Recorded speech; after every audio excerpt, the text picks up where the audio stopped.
ಈ ಜನುಮವೇ ದೊರಕಿದೆ ರುಚಿ ಸವಿಯಲು.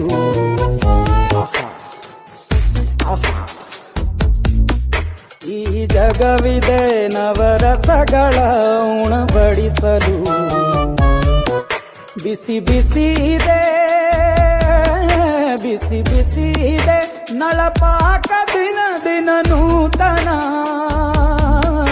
ಈ ಬಿಸಿಯುವಾರುವ ಮೊದಲೇ ಎಲ್ಲರ ಜೊತೆಯೇ ಮೆಲ್ಲುವ ಕಲೆಯ ಜೀವನ ಜನುಮವೇ. ಈ ಜನುಮವೇ ದೊರಕಿದೆ ರುಚಿ ಸವಿಯಲು. ಈ ಜನುಮವೇ ದೊರಕಿದೆ ರುಚಿ ಸವಿಯಲು. ಈ ಜಗವಿದೆ ನವರಸಗಳ ಉಣಬಡಿಸಲು.